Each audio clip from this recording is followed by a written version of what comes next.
2014, the principle which has guided us is the Sabka Saath, Sabka Vikas, Sabka Vishwas and Sabka Prayas, which continues in this budget as well, and hopefully will guide for the next 5 years. The 5 years being, this set of 5 years being very critical in taking the first steps towards building a Vikasit Bharat by 2047. This budget strikes a fine balance amongst several overriding priorities. Growth, employment, welfare spending, capital investments, and fiscal consolidation are all equally given a place, and we've tried balancing all of them. Sir, I had promised in this House in 21-22, the government would endeavor to attain a fiscal deficit to the GDP level below 4.5% by the year 25-26. We had reached an unprecedented high number of 9.2% in 2021, and we are well on track to attain that target. According to the IMF, India's share in the global growth is 16%, and it is also rising. While this budget seeks to consolidate our earlier accomplishments, I have announced a slew of measures aimed at providing renewed impetus to the manufacturing sector. I would just like to take a few minutes on expanding on this.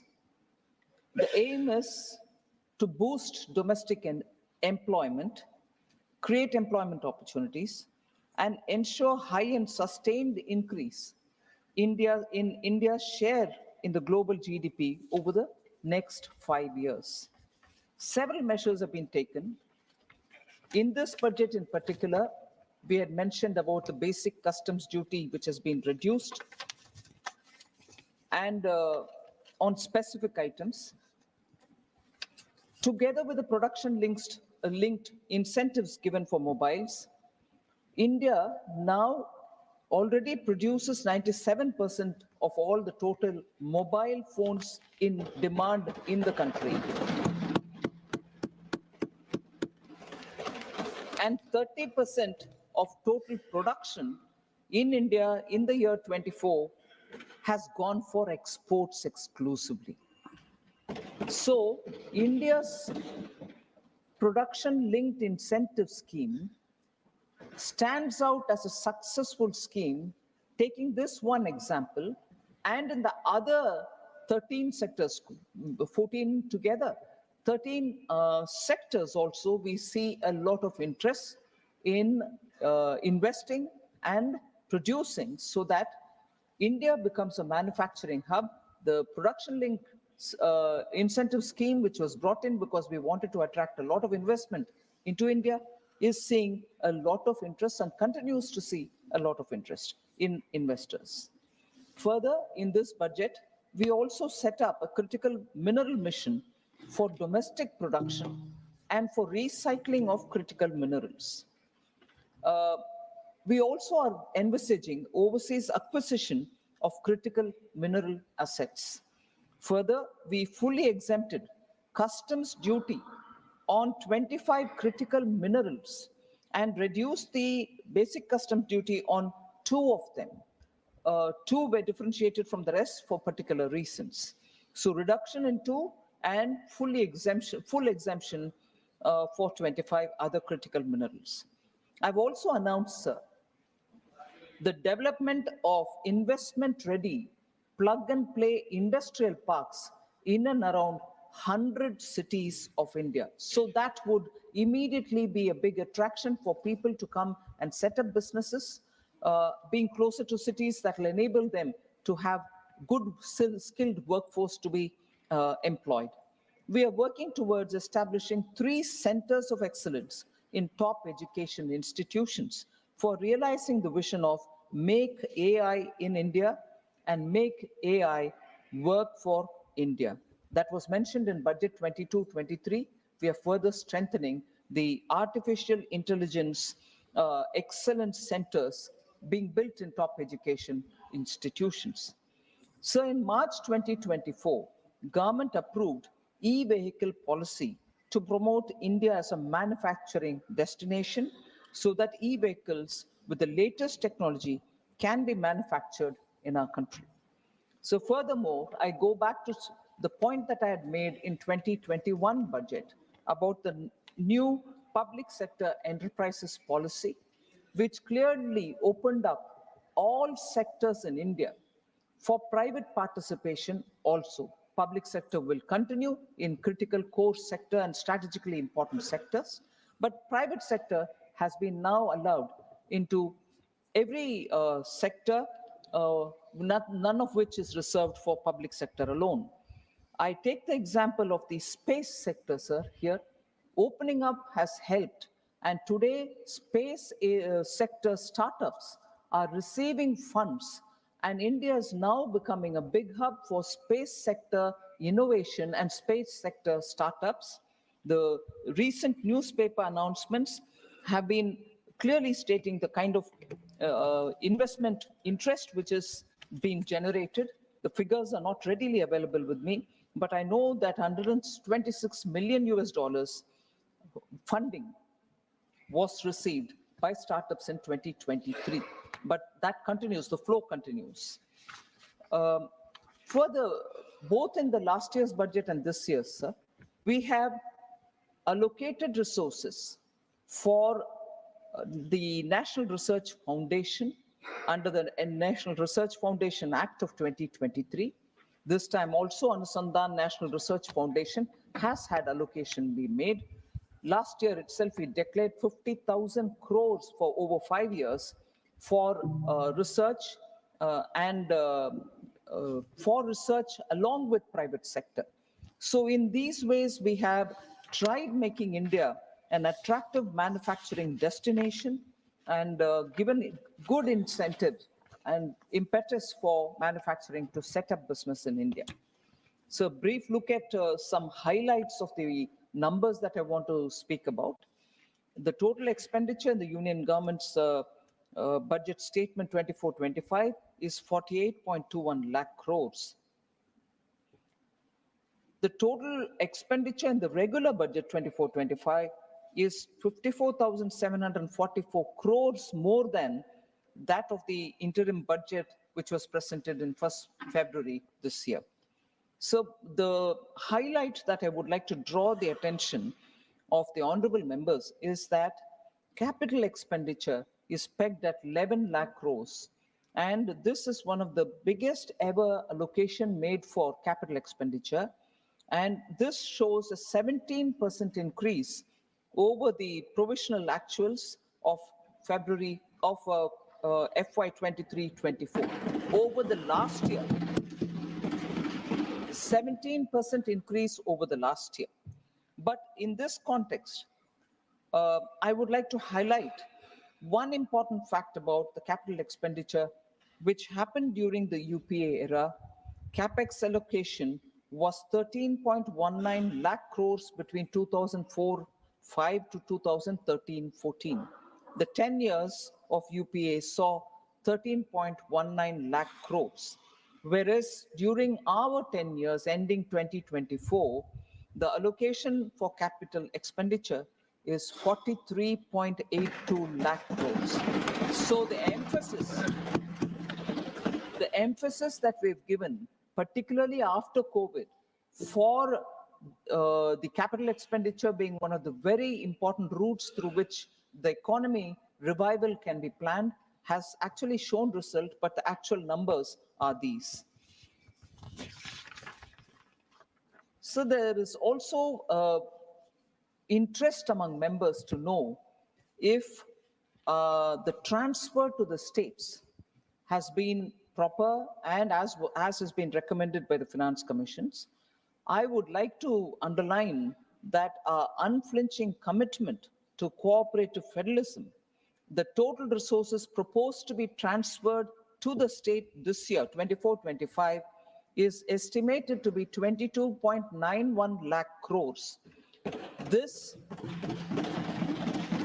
actually entails an increase of about 2.49 lakh crores over 23-24. Even compared to last year, it's an increase of about 2.49 lakh crores.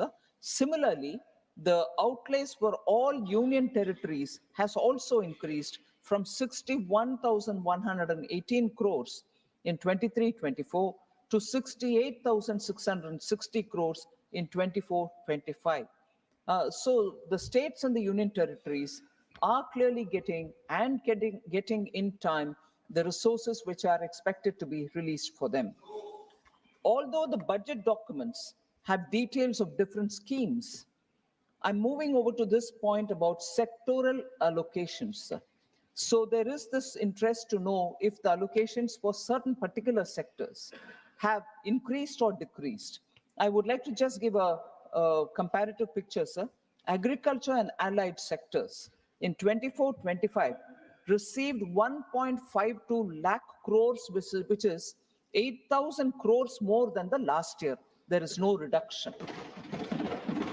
Just for comparison, 2013-14, when the UPA government term was over, they had given only 30,000 crore. 30,000 crore then, 1.52 lakh crores now. Sir, education, employment and skilling, 1.48 lakh.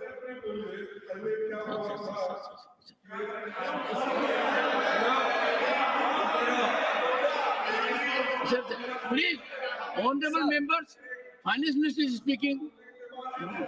Please, please. Yes. Honorable Finance Minister. Sir, 24-25 budget for education, employment and skilling is 1.48 lakh crores, and it is 28,000 crores more than the last year, whereas again 2013-14 it was only 85,000 crores. Women and girls, sir, 3.27 lakh crores in the current budget, which is 41% more allocation, 96,000 crore more allocation compared to the previous year. 96,000 crores it was in 2013-14. Similarly, for rural development, sir, 24-25, the current budget gives 2.66 lakh crores, 28,000 crores more than compared to last year, and it was just 87,000 crores in 2013-14. Urban development, 83,000 crores and 7,000 crores more than the last year, 12,000 crores in 13-14. Health and social welfare, sir, 1.46 lakh crores. Compared to last year, it is 74,000 crores more, 3,000 crore more than last year and 74,000 crores more than 2013-14. So also already mentioned about the fiscal deficit.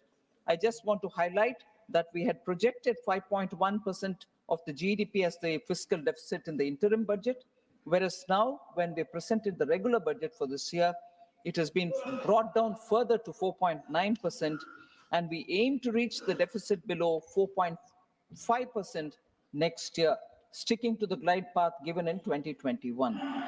And it was also said in the budget speech that from 26-27 onwards, our endeavor will be to adhere to a path that ensures that the central government's debt as a percentage of GDP is on the declining trend. Our focus will be on that.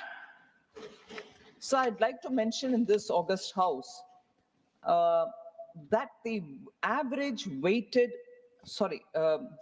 average yield, which is broadly the one which corresponds to the average cost of borrowing of the central government securities issued during the 10-year period of 2014-15 to 2023-24 is lower by about 60 basis points than the period between 2004-5 to 13-14.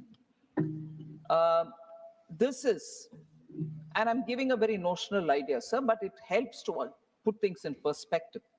If the borrowings in UPA 1 and UPA 2 were near the rates obtained by us. I know it is determined by so many other factors, market and so on.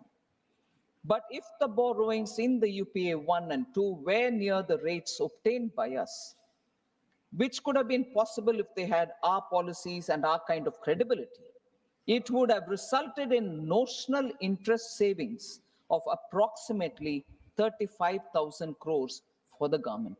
Just to bring in the perspective, it can always be questioned saying, oh, how can you bring in notional? But it's a perspective, sir. This points to recognition of this government's fiscal management and the management and this observation, the government's fiscal management prowess is an object. Um, it's an observation of global observers, domain experts, and of course, dispassionate economists, that the fiscal management of this government, which is a typical good feature which the Honorable then CM of Gujarat and now PM of country has always maintained fiscal prudence as one of the very important governance principles.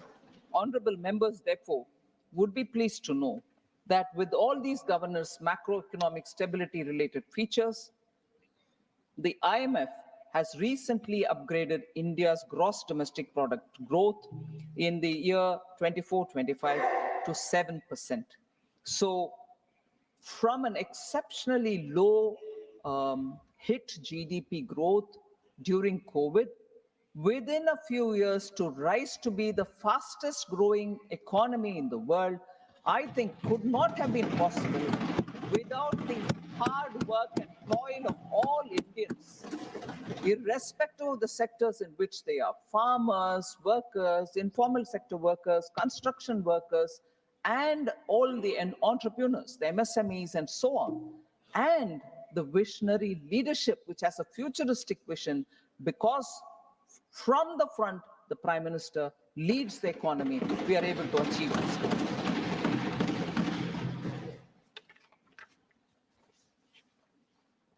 So I also presented the budget for the Union Territory of Jammu and Kashmir.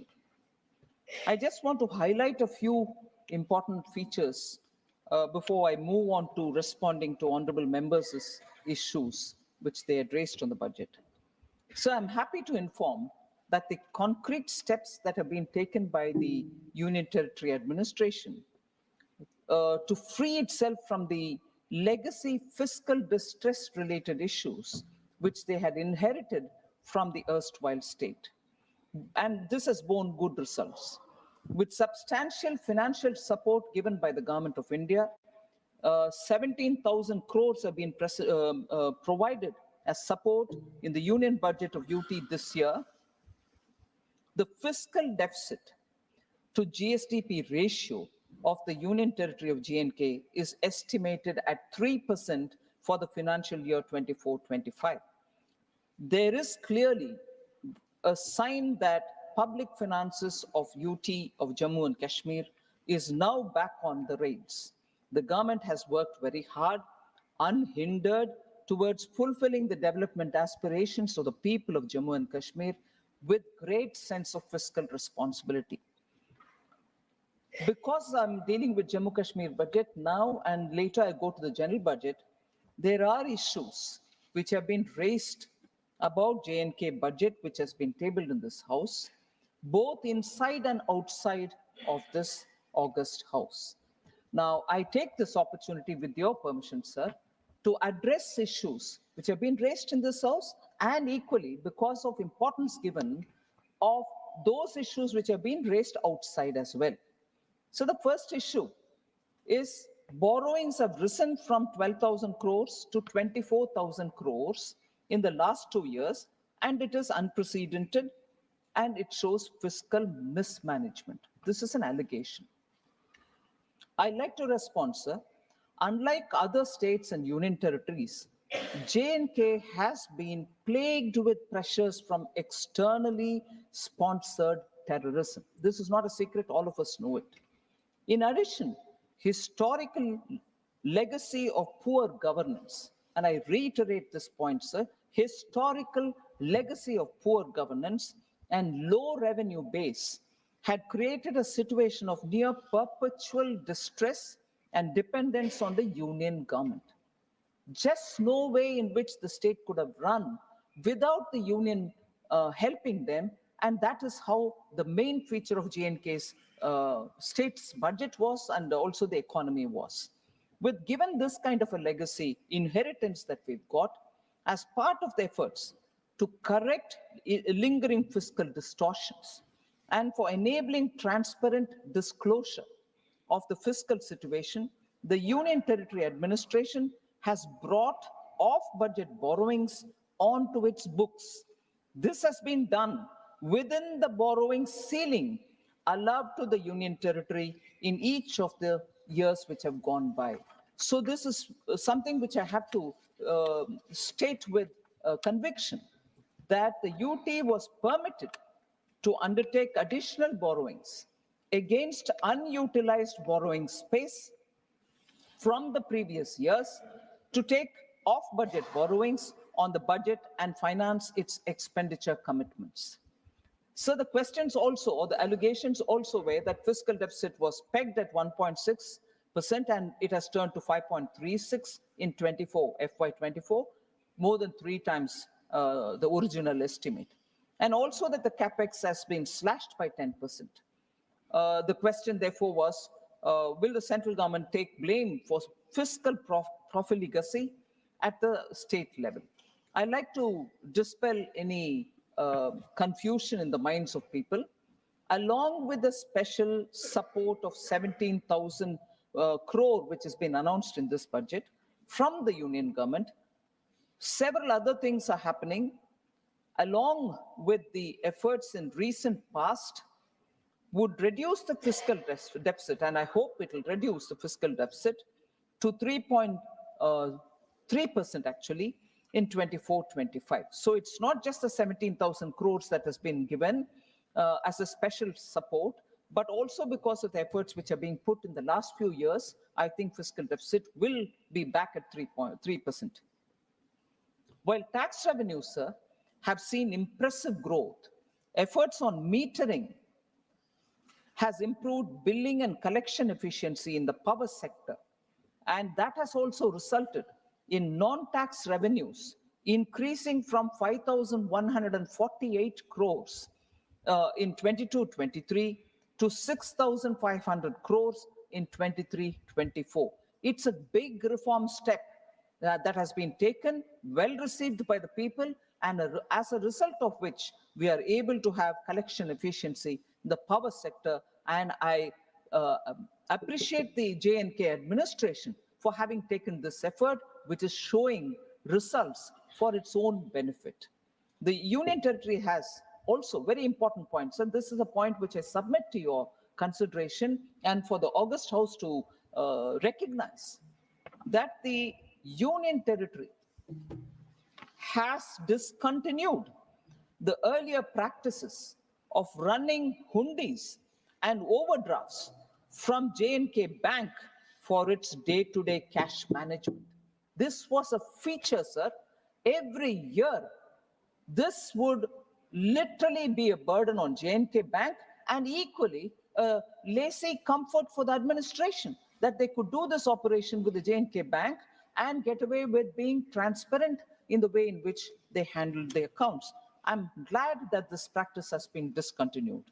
During the last 4 years, the J&K Bank has made a remarkable turnaround from a loss-making bank of 1,139 crores of rupees in 2019-20.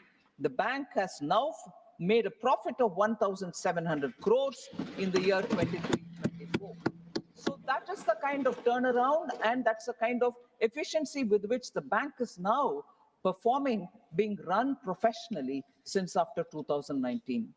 Capital expenditure for the Union Territory, sir, has also increased from 10,634 crore rupees 22-23 to 12,101 crore in 23-24. So recording a 13.8% growth. So J&K Union Territory and their situation is in a healthy fiscal situation, being able to meet the development aspirations of the state. One other point of criticism, if I may say so, has been that the state's tax to GDP ratio increased from 5 to 8% in 3 years. Does this mean the people of J&K are subject to heavy taxation without any corresponding increase in their welfare? This is one of the questions asked.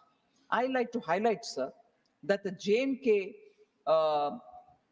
situation, J&K's higher tax to GDP ratio is due to better compliance and effective monitoring of the taxation system. I'd like to mention that with the introduction of GST, tax rate across the country is the same on all GST products.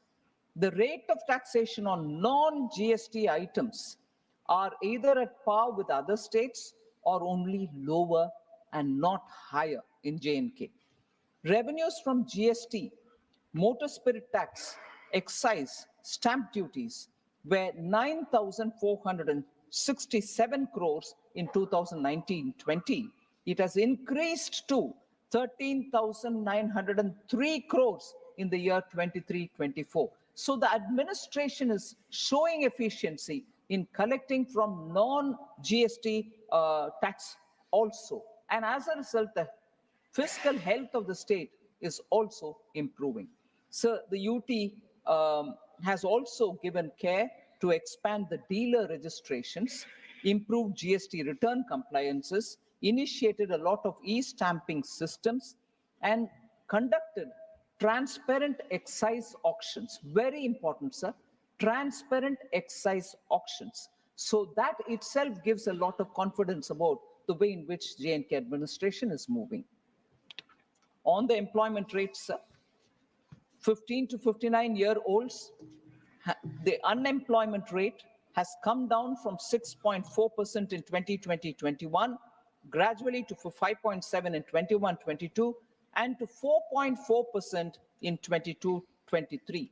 This has become possible because of substantial public investments that have led to creation of avenues of employment opportunities. Sir, I'd like the honorable members and yourself, the honorable chair, sir, to listen to the next issue, for which I will give my response. But I'm a bit concerned about the way this kind of a charge has been made on the union government.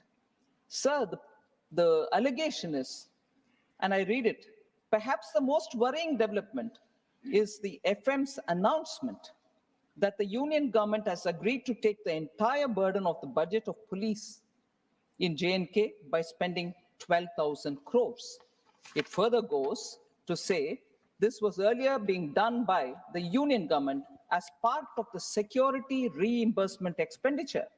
Why hasn't that been, or why has that been repackaged from a reimbursement situation is the question.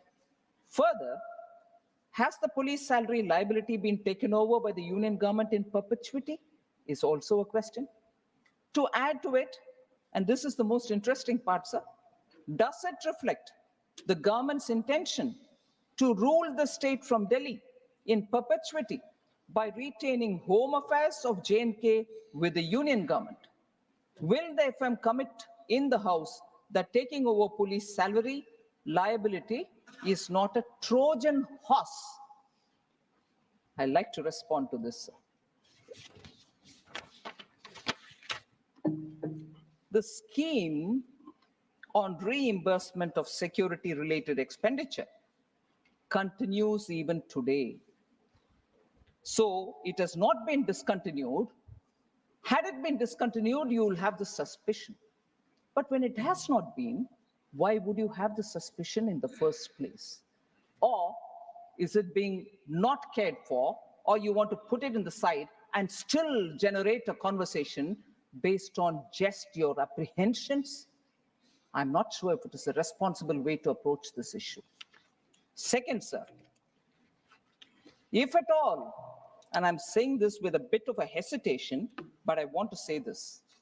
If at all, sir, there was a Trojan horse as regards J&K, it is Article 335A and Article 370, which were the real Trojan horse, because it was not even made as a part of the constitutional amendment. It was just put in the appendix as though that's also part of the constitution, but it was not duly brought as a constitutional amendment. But for those who are carrying that constitution nowadays and showing it, they should explain to us, was that not a deceit? And is that not the Trojan horse to keep J&K not integrated with India? With that done, with that kind of a Trojan horse approach, you're asking us that when we take the burden of J&K police money, so that the J&K administration will have more money to do developmental activity and the center can take the salary of the J&K police, to insinuate that this is being done with an intention of for perpetuity. I'm sorry, this entire approach is making me wonder if this is being done deliberately so that there can be a kind of a, atmosphere created of doubt about India, about India's governance, about India's federal structure. This approach, I'm sorry to say, sir, is not healthy. And to just put it out, to say that this is how we perceive it. You've been in governance for more than 70 years. Not 70, 50, 40 years. I'm sure you understand the significance of what is going on and the way in which that state is being restored back to be a part of India. We belong to a party, sir, which firmly believed from the beginning, from 1947, Ek Desh, Ek Nishan, Ek Vidhan, unlike the Congress party. Sir, and I'm afraid to say, separatists who are self-proclaimed are coming into the Congress party with red carpets thrown for them to come in. Separatists who were the ones who caused permanent and perpetual problem there. Now post 2019, we are at least being able to develop the state even as we are containing terrorism. Whereas now, like earlier, terrorists are being self-proclaimed terrorists are also being welcomed in the Congress party, sir. Sir, therefore, Not yielding. She is not yielding. Mr. Randeep Surjewala, she is not yielding. Okay, go ahead. sir, Please, threat to let's not have cooperative this practice. federalism. This side also, please. Threat to cooperative federalism is a topic on which there's been a lot of discussion based only on the fact that the budget speech mentioned only 2 states and it did not mention other states. Yesterday in the Lok Sabha too, I addressed this matter, sir. I wanted to highlight the fact that total resources allocated to transfer to the states in BE 24-25 is 22,91,182 crores. And that's an increase of 4,93,645 crores over the last year. So transfer to the states are going unhindered as per the recommendation of the Finance Commission. And I'll further elaborate that when I come to some of the members who have raised questions in particular on that topic. So, sir, in this respect, again, the threat to cooperative federalism issue has been raised by several honorable members, inclusive of former Finance Minister Chidambaram, Jawahar Sirkar, N.R. Elango, Shri Honorable Member Shanmugam, C.V. Shanmugam, and also Muhammad Abdullah. So there are many members who have raised this. And on that, sir,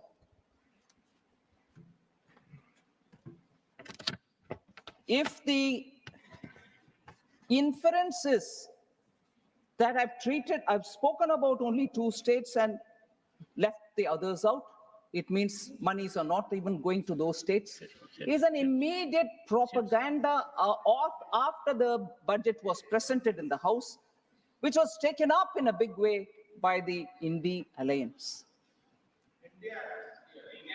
It can't be India Alliance here. Indie Alliance, or say I.N.D.I.A. Indie Alliance. Sir, therefore, what is the last A for? How can it be India Alliance? Mr. India Chidambaram. Alliance. Mr. Chidambaram, not while sir. sitting. Please, you are a very senior member. Please, and maintain order. She not yielding. Sir, if only 2 states were named and others were not, I just want to highlight what happened in the earlier budgets, which were presented by Congress-led UPA. Sir, in the interim budget of 2009-10, only Bihar and Uttar Pradesh were mentioned. All right, they came back to power in 2009-10. Did they increase it? Yes, they increased it. To how many? To 8. Rest 20 states were not even mentioned. Are they clearly going to have to admit now that they did not send any money to 20 states because they didn't mention it in the speech? So I went back to reading every one of them, sir.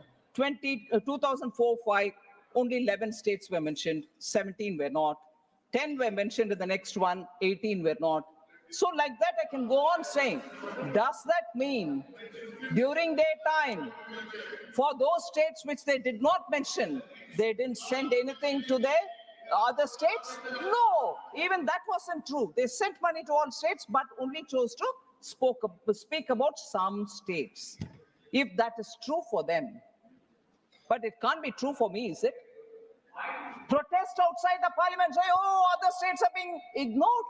What a deliberate attempt to mislead people. And I condemn that.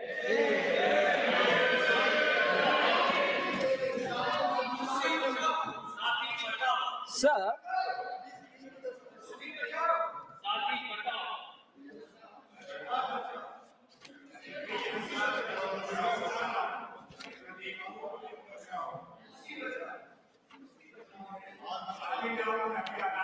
so I'll just highlight this point, sir. On agriculture allocations. Agriculture allocation has come down, was the allegation and also a statement made. Several members have spoken on that. Shri Randeep Surjewala ji, Raghav Chadda ji, Rajni Patel ji, Sanjay Yadav ji, and Manoj Kumar Jha ji. I want to highlight, sir, that the budget allocation in 2013-14 for agriculture and farmers' welfare was only 21,934 crores, whereas 24-25, it has increased to 1.23 lakh crores, over 5.5 times in a decade. PM Kisan, sir, about which I'll also mention a bit later, more than 3.24 lakh crores has been disbursed to over 11 crore farmers. Institutional credit as a target for agriculture has increased more than 2.5 times since 2014-15, from 8 lakh crores to 20 lakh crores. Interest subsidy, which are given to farmers through Kisan Credit Card, has increased 2.4 times. Has increased 2.4 times since 2014-15, from 6,000 crores to 14,252 crores.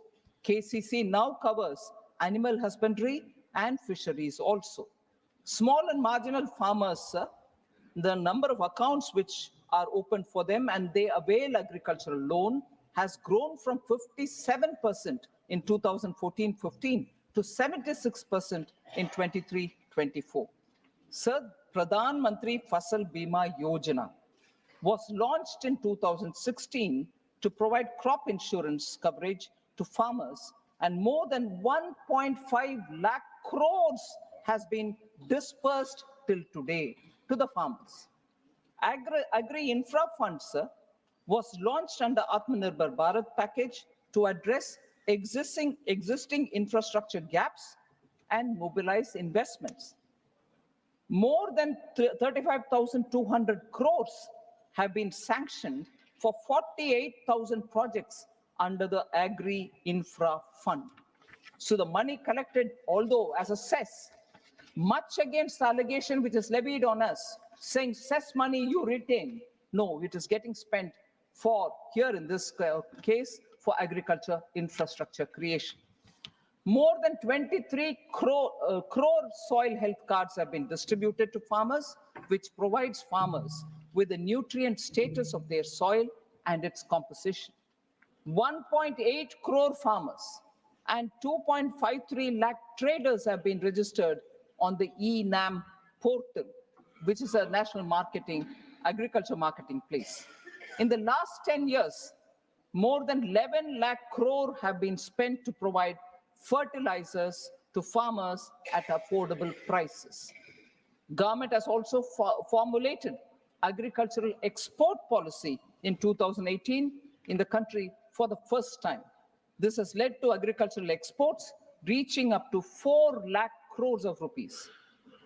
A separate Department of Fisheries has been set up in 2019 and assisting farmers with schemes worth more than 38,000 crores, which have been implemented in the fisheries sector, due to which fish production has increased from 95 lakh metric tons to 175 lakh metric tons, almost double in the last 10 years.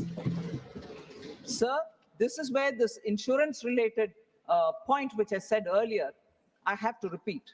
In its 2004 election manifesto, the Congress party promised to implement a comprehensive crop insurance scheme.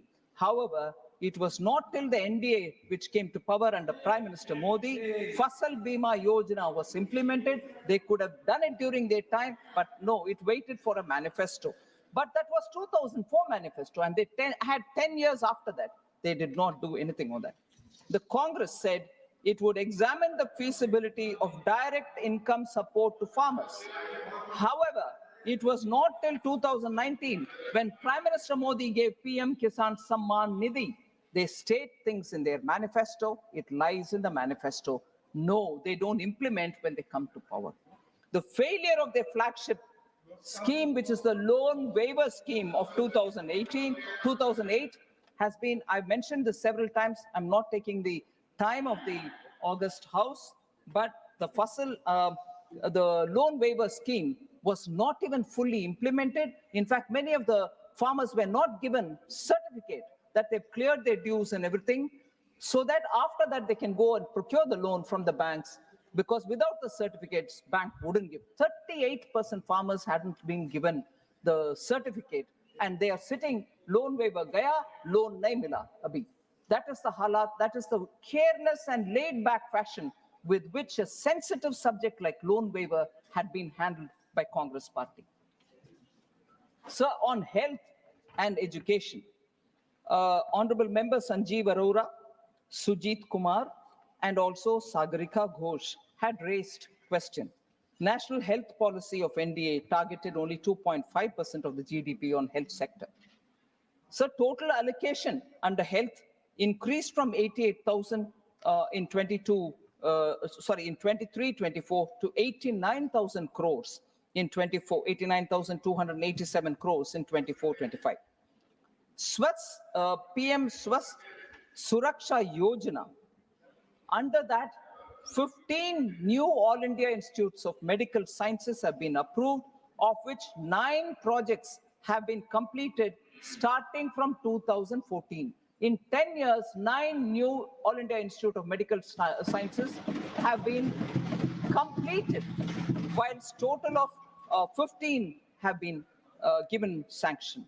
Similarly, sir, 17 government medical college institutes have been approved, of which 10 projects have been completed. So attention given to health in different forms is what I want to lay before you for the consideration of the House. Sir, PM Jan Arogya Yojana, 34.28 crore Ayushman Bharat cards were issued, 94,225 crores have been authorized for hospital admissions. So the out-of-pocket expense of patients are all being brought down because of the various measures which have been taken out. Under Mission Indradhanush, cumulative total number of children vaccinated is 5.42 crores. Cumulative total number of pregnant women vaccinated is 1.31 crores. So the Pradhan Mantri Dialysis, National Dialysis Program, sir, has been implemented in 748 districts at 1,485 centers, and it deploys 10,077 hemodialysis machines. A total of 23.33 lakh patients have availed of this facility of dialysis. 2.7 crore hemodialysis sessions have been held as of 30th April 2024.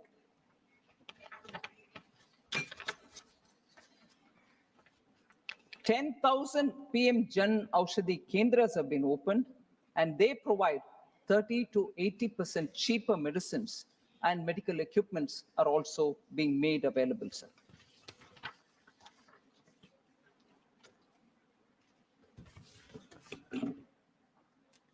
Sir, on unemployment, several members have spoken.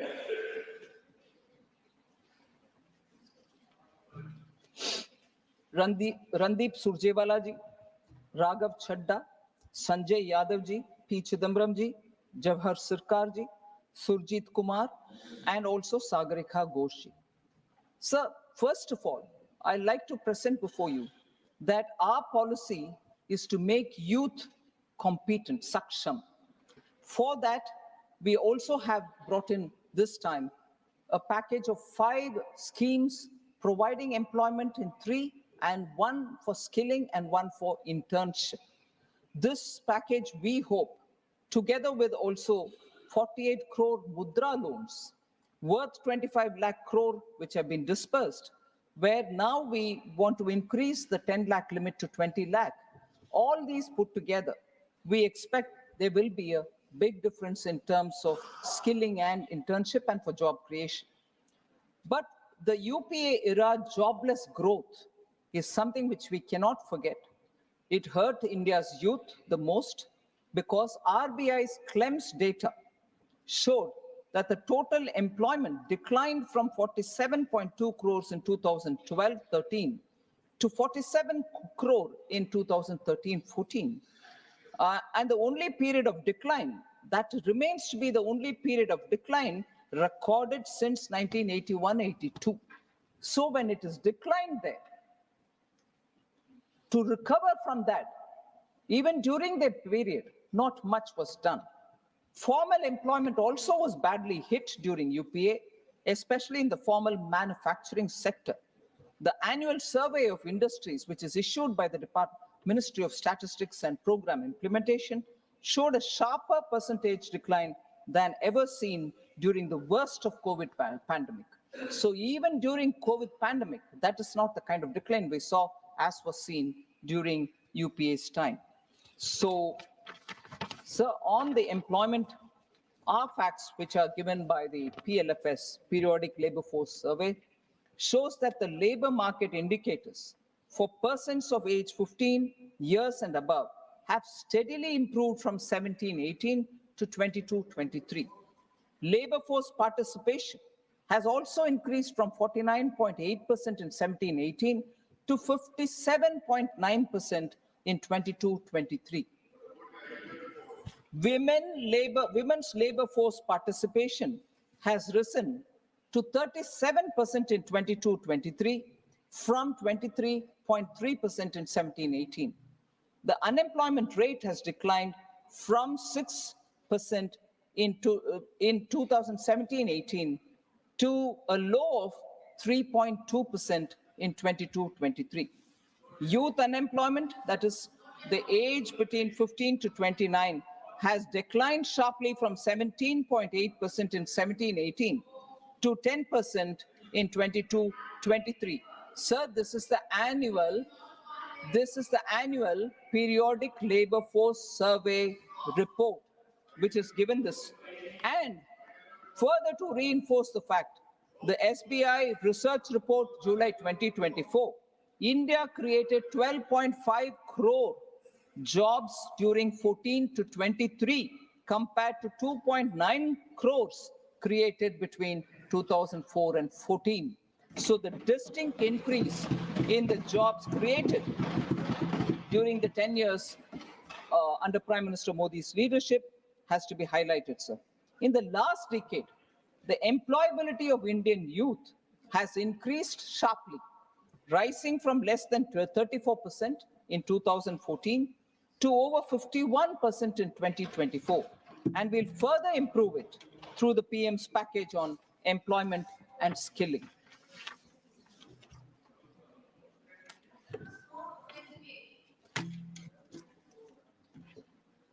So inflation. There's been a lot of discussion on that, sir. I'd like to give the data and also differentiate between the inflation which was present during UPA and our approach towards dealing with inflation now, so that we can see how inflation has been handled both under the UPA and the NDA. So we saw double-digit high inflation period under the UPA because of the policies which were reckless and inappropriate policies were taken on one hand, and inept measures to control inflation on the other. Domestic inflation. So this is a very important statement, sir. Domestic inflation used to be higher than the global average. That is very significant to be noticed. Post the global financial crisis of 2008, UPA government took stimulus measures to boost the economy. The problem arose, and I'm sorry I have to say this, when economists who are repeatedly quoted to us saying, reputed economists, you're not that, when leaders of that stature did not know when and how to withdraw the stimulus which was brought in after the global financial crisis, did not know when to and how to withdraw the stimulus, leading to a high double-digit inflation between 2009 and 13. High fiscal deficit as a result, and debt as a result, crowding out private investment. Sir, between January 2012 and April 2014, retail inflation was more than 9% in 22 out of the 28 months. So let's understand the gravity of this inflation, which we have noticed during that time. No supply side measures were effectively taken in those days, and as a result, relief, even partial relief, was not available for the consumers. UP inherited a very stable macroeconomic environment. Atalji, when his term was over in 2004, had left behind a very strong Indian economy. Inflation was only at 3.8% from 99 to 2000 and to 2003-04. Comparatively, average annual inflation rose to 8.1% between 2004-05 and 2013-14. Where is 3.8% and where is 8.1%, sir? That's their record on inflation handling. High fiscal deficit, decreased prioritization of capital expenditure, and that contributed to sustained high inflation, averaging double digits. For example, sir, India's inflation averaged at 10.1% January to April 2013, compared to the average of 3.9% across all the emerging markets. If emerging markets are countries where we can compare ourselves, they were only at 3.9%, whereas you had UPA keeping our inflation at 10.1%. So whereas, to contrast this with our period, over the last decade, sir, India's average inflation was only 5.1%, lower than the 5.8% average among the emerging economies. So we are close to it and even lesser than the average of the emerging economies' inflation. That is the difference between UPA's handling of inflation and India's handling of inflation. Sir, Congress means mehengai is something the common man knows as well. Because the common man's slogan used to be and continues to be Congress aayi, mehengai lai. This has been the parlance of the normal people. So, Congress matlab mehengai. Sir, I want to. आपको क्या बोलना है, आपका achievement क्या है, आपका physical achievement क्या है, आपका फाइनेंशियल अचीवमेंट क्या है, Sir. Okay, sir. Please, sir. Honorable Finance Minister.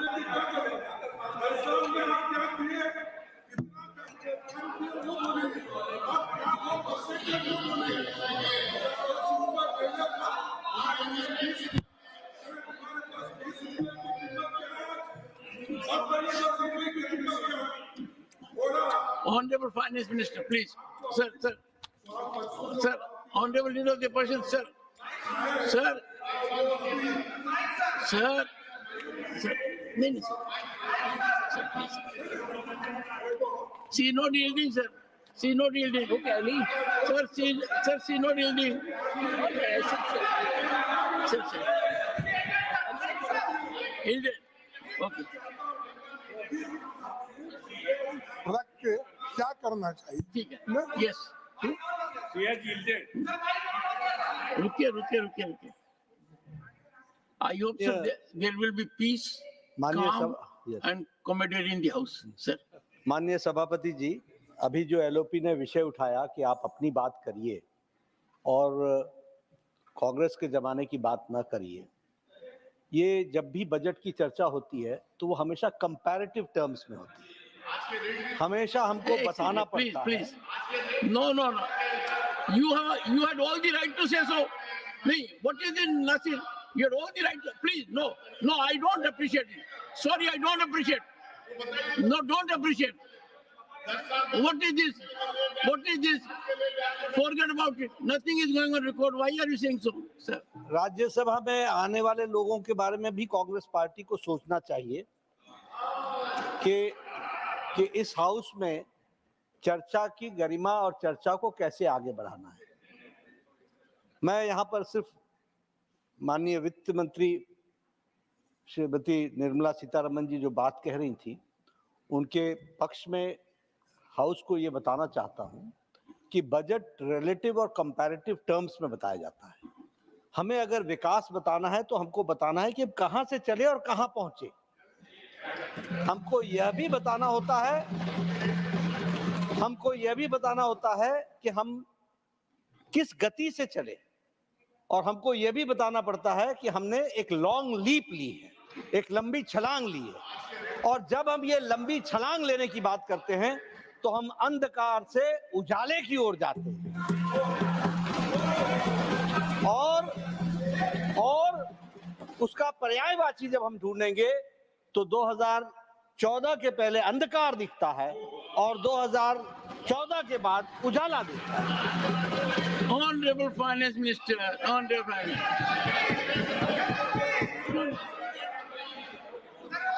Minister, no, nothing will go on record. No, not yours. I'm asking another minister. Please take your seat. Only Finance Minister will address, please. No, I can't open the debate. The debate is over, please, no, sir.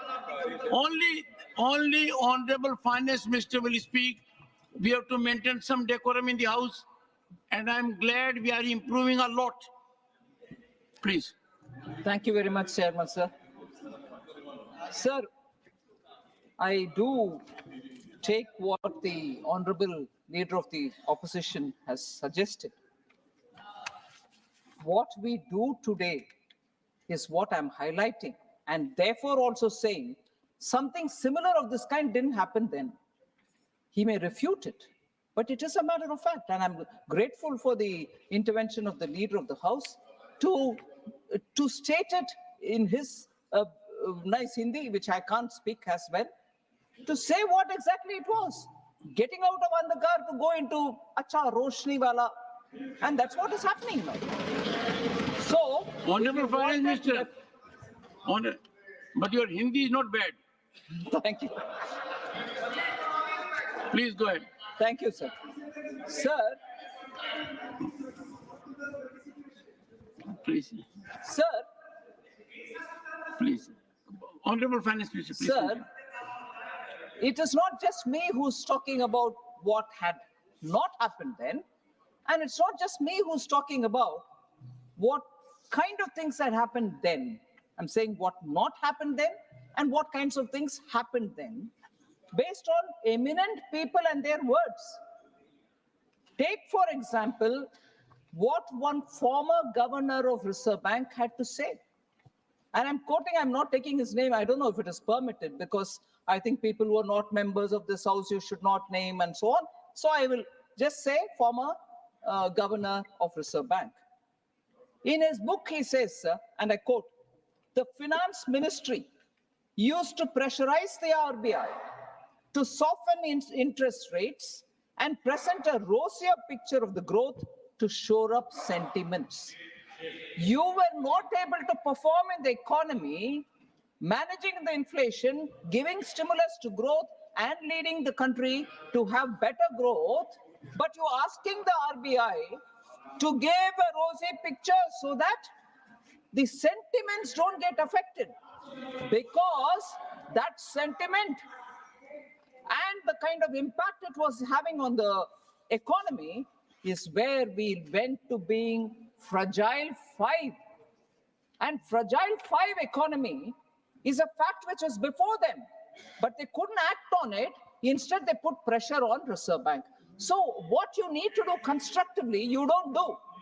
On the contrary, you do such things. And I'm not saying it. Reputed, respected, former bureaucrat who was also the governor of Reserve Bank has written it.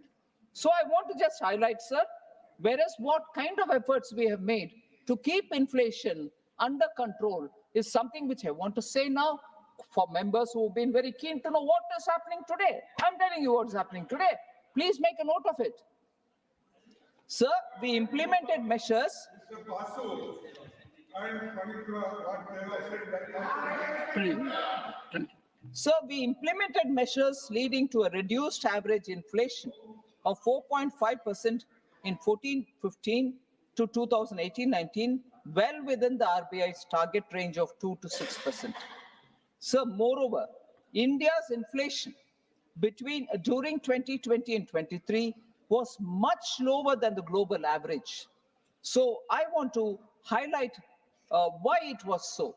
Because competent and proactive measures were undertaken by the government to control inflation, and we managed to contain inflation at 5.7% from 2019-20 to 23-24, despite challenges which were unforeseen, and the size and the magnitude of COVID was something which all over the world, even today, has tarnished the economies, and they are not able to come out of it, whereas we have managed to be closer to the tolerance band given by RBI. Many countries faced 3 or 4 decade high double-digit inflation after the COVID pandemic.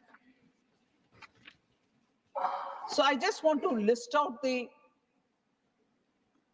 5-year terms and the inflation rates which have prevailed.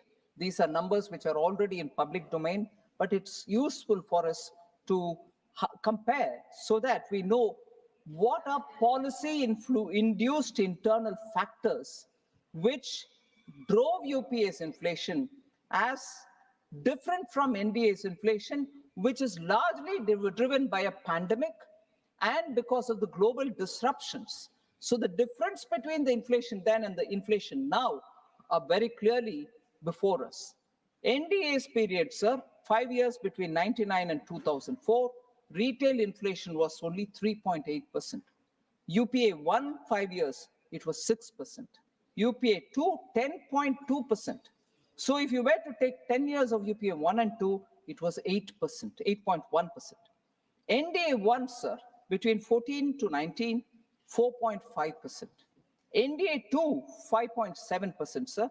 NDA 1 and 2 put together, 10 years, 5.1% inflation, whereas 5.1 and where is 8.1, sir, of the 10 years then, 10 years now? So we need to understand that even when very important steps were taken, like cutting down on the excise duty of petrol and diesel by the Honorable Prime Minister, twice, once in November and once in June of 23, November of 22, every state tried to reduce. But for political scoring of a point, Congress-ruled states did not.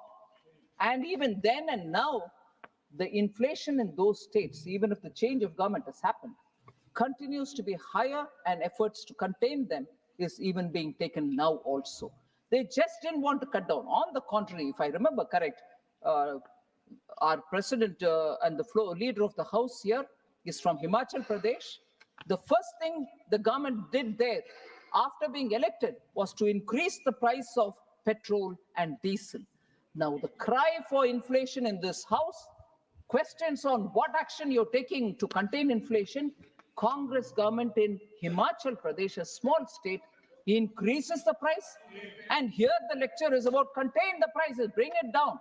Congress can do that. So was the effort, so was it in Karnataka. So in inflation and containment measures may be questions on us, and we are willing to answer.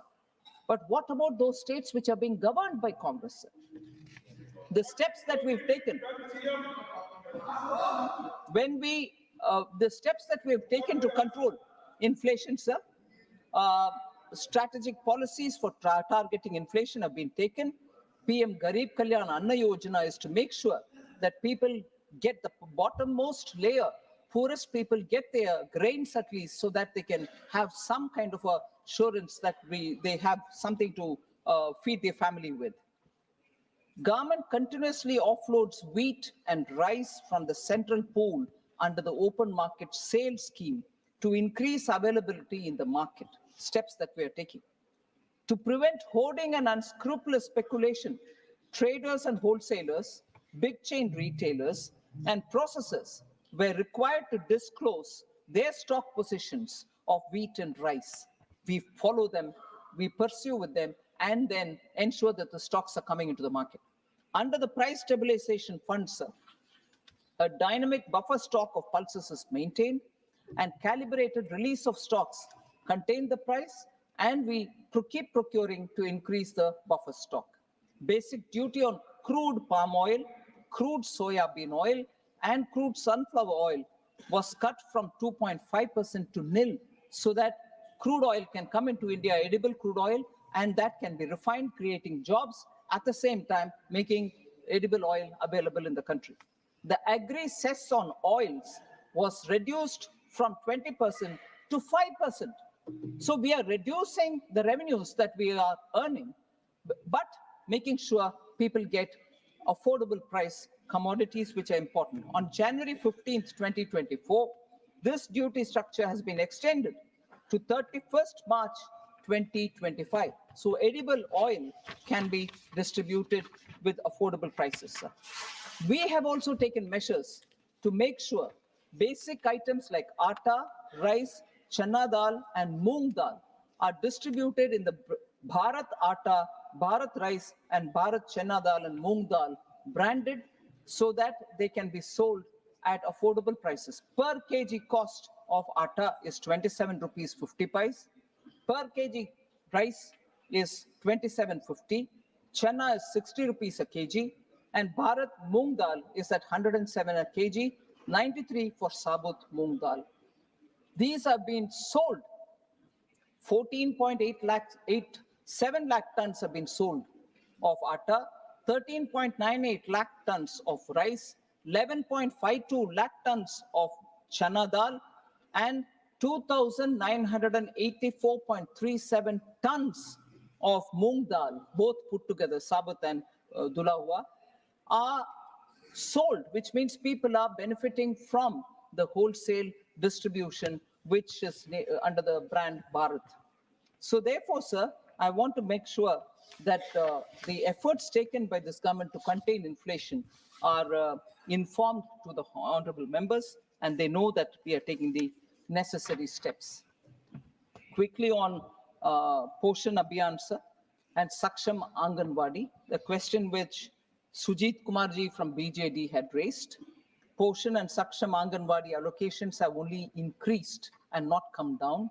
20,554 crores in 23-24 to 21,200 crores in 24-25. On per capita income also, say RJD Sanjay Yadavji has questioned. Sir, per capita income at constant prices grew at an average rate of 4% during 2012-13 to 2013-14.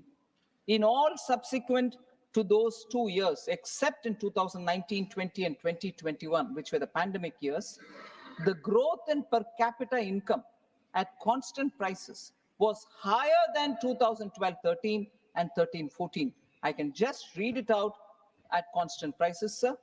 12-13 is 3.3, 13-14 is 4.6, and so on, except when in 2021 it was minus 8.9, it has recovered to be 5.7 now.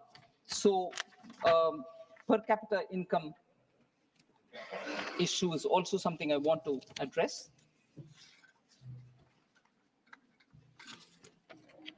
So this is a very important issue which has been raised, that arbitrarily we've been cutting the borrowing ceilings of non-BJP states. Sir, I want to completely dispel this baseless argument. Central government follows the recommendation of the 15th Finance Commission for issuing borrowing consent financial year-wise uniformly to all states. Net borrowing ceilings of 3% of GSDP has been fixed for the financial year 24-25. Borrowing consent is issued to all states by adopting uniform parameters as per borrowing guidelines. There's no difference here. All of them are treated the same. Moreover, the 15th Finance Commission has also recommended performance-based additional borrowing space of 0.5 of GSDP.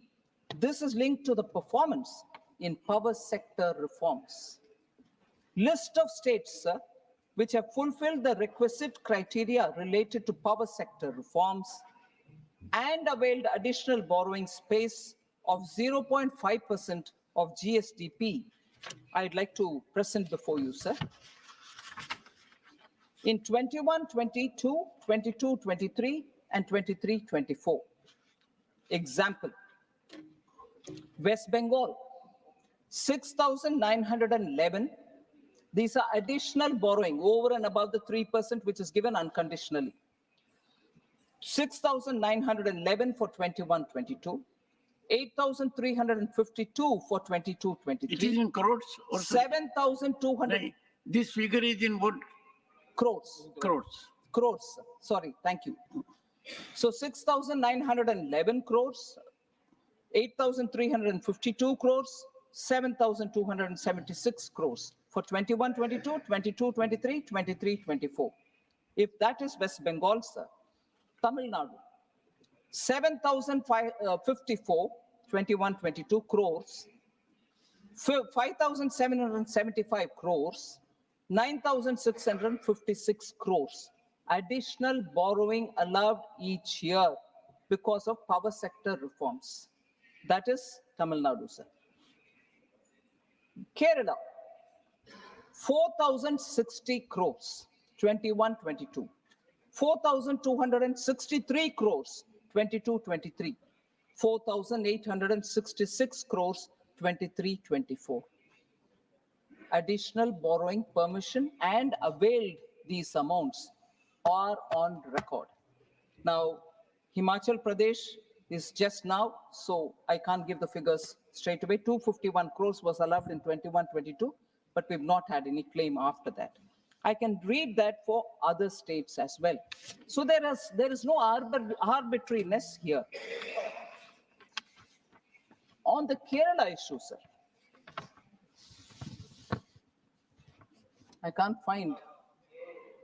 I can't find honorable member John Brittas because he did also raise looked this at him. issue in between when I was speaking. He's not here. But never mind, I'll say, sir.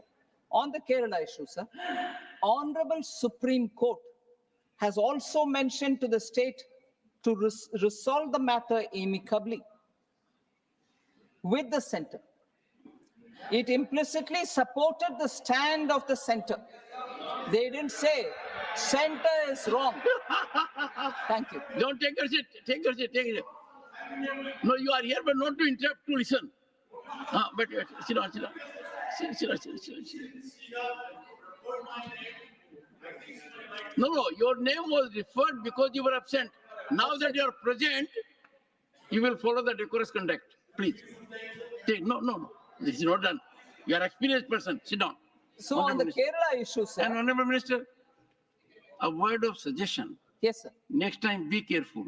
Oh, right. While Okay, naming Dr. John Brittas. Because if you name him, he claims a right.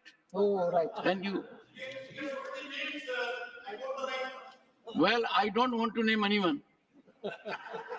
So on the Kerala issue, sir, Honorable Supreme Court has actually mentioned that the state should go amicably settle the matter as regards borrowing. The Supreme Court did not imply that there's wrongdoing or a malefied. If I can infer it, sir, implicitly supported the stand of the center. I'll quote just one small paragraph, sir. The plaintiff state, Kerala, has failed to establish the three prongs of proving prima facie case: balance of convenience and irreparable injury. State of Kerala is not entitled to interim injunction as prayed. So the subject of Article 293, whether the center should do it, should take an oversight mechanism, all this No. may be enough. Please maintain decorum. No. Please take your seat. Please, only an interruption for, please, So, Honorable Finance, please continue. Please No, continue. Dr. No, John wait a minute, Brittas, sir. don't make it a habit. Please, Sir, please. Okay. I want to just pick on the word he uttered, sir. Sir, Honorable Member John Brittas, I wanted to refer to him because he was not here. You were gracious enough to say, oh, he's come, you talk about it. Then there was this little banter about whether he gets a right to. I've not mentioned anything about him till now, but he would, in the interest of his state, want to speak something. But to imply that I'm picking and choosing to my convenience is because he has not heard what I said earlier, or not even was here to hear what borrowing, additional borrowing over and above the 3% which is given unconditionally has been given to Kerala over the 3 years. He was not even here to hear it. And then to say, no, she's picking and choosing. No, I've given a comprehensive picture of what the additional borrowing is, which is a conditional borrowing. But earlier, the 3% was completely given, was all said, sir. Unfortunately, John Brittas, honorable member, was not here. Now to say she's picking and choosing, no. I've given the whole story and I'm picking and choosing one line, which is important for establishing centers credibility. One second. Honorable Finance Minister. Based on the Constitution. Honorable Finance, what I find is Dr. John Brittas makes impact when he's absent, makes impact when he's present. Now, take your seat. Honorable Finance Minister. Sir. No. This is never done, sir. You know it more than I do. Please, sir. No. Sir, based on the constitutional provisions. Please, go ahead. Please. Sir, based on the constitutional provisions, sir, the Sir, government I can't restart of India. the debate. I say, oh, okay. Normally, when I ask a speaker to look at me, then I thought it is best to have eye contact also. Please, go ahead.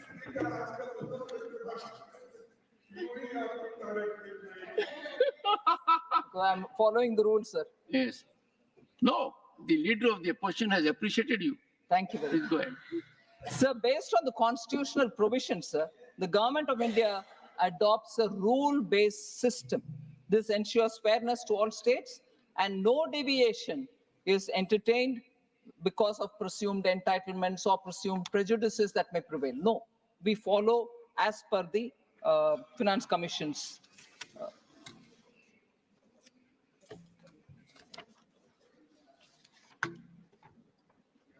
So they're related somewhat to this was this question on tax devolution to states is less than what is recommended by Finance Commission, a point that Sri N.R. Elango from DMK had raised. I'm not sure he's here.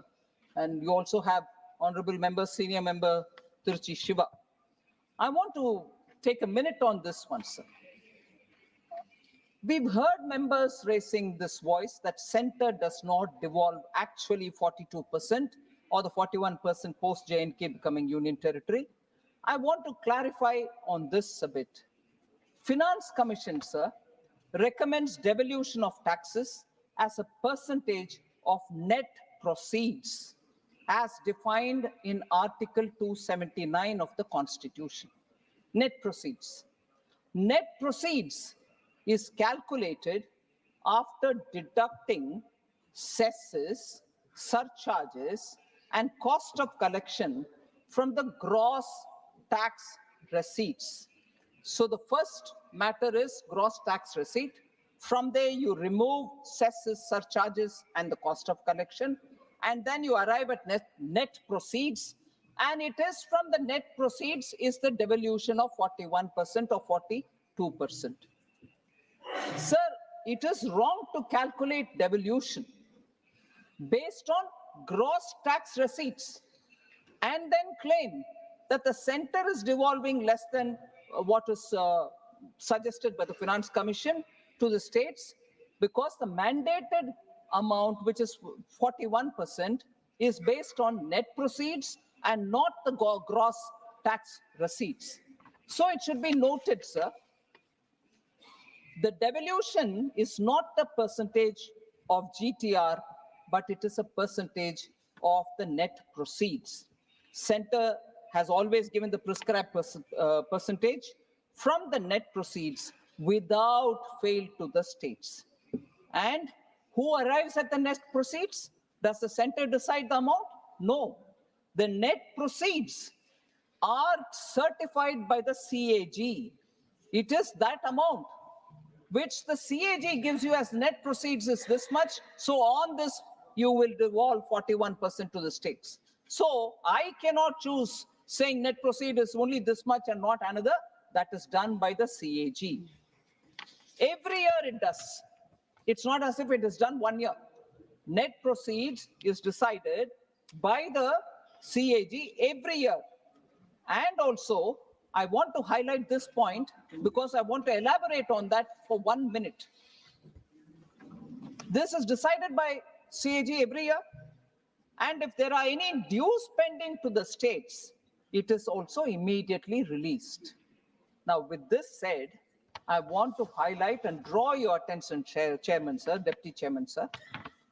I want to inform the members that our government has devolved 82,000 crores as a part of the tax devolution after the CAG, after obtaining the CAG certificate in March 22. So what is special about it? I'm claiming that every year I'm giving it in time. So why am I mentioning only this 82,000?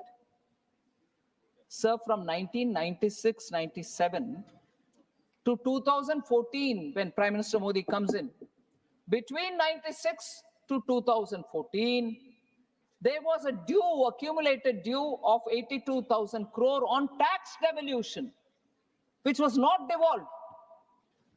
And no government in between had taken a call on it. We cleared it after the CAG gave the certificate in March 22-23. 82,000 crores pending from 96. No, you're not giving me 42 as per. You go on a wrong calculation on not net proceeds, but on GTR. And also not recognize the fact, भैया 96 से जो pending है, उसका भी हम clear कर रहे हैं 22 में. States को कैसे मोदी जी अलग तरीके से डील करते हैं, सर? नहीं करते हैं, वो भी चीफ मिनिस्टर रहे हैं, उनको मालूम है स्टेट्स का दिक्कत।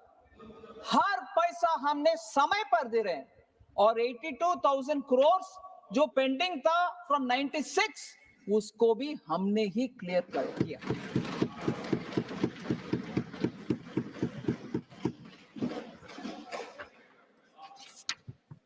Sir, almost at the end, sir.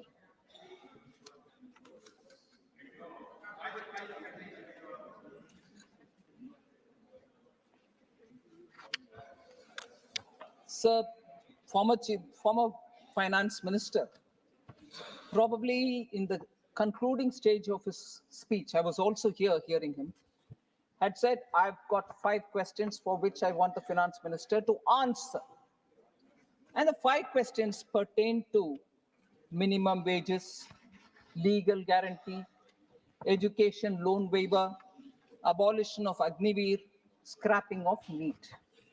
I just want to give a very quick response to each one of these points. Sir, minimum wages of 400 a day. Sir, I'm referring to the Honorable former Finance Minister, sir, who had raised 5 questions and wanted us to answer.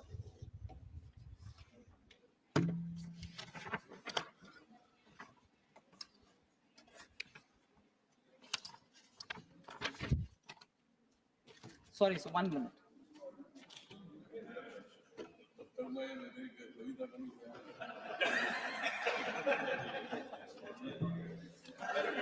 I think, but the best that has happened is the Honorable Finance Minister has not taken the.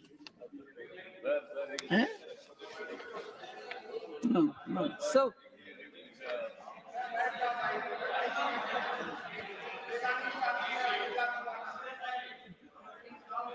No. The Honorable Minister is also declare a appointed, but minimum not this wage of occasion. 400. Not this occasion. Yes, not you. There is another Honorable Minister behind you. Oh, So my problem is I'll have to find some mechanism.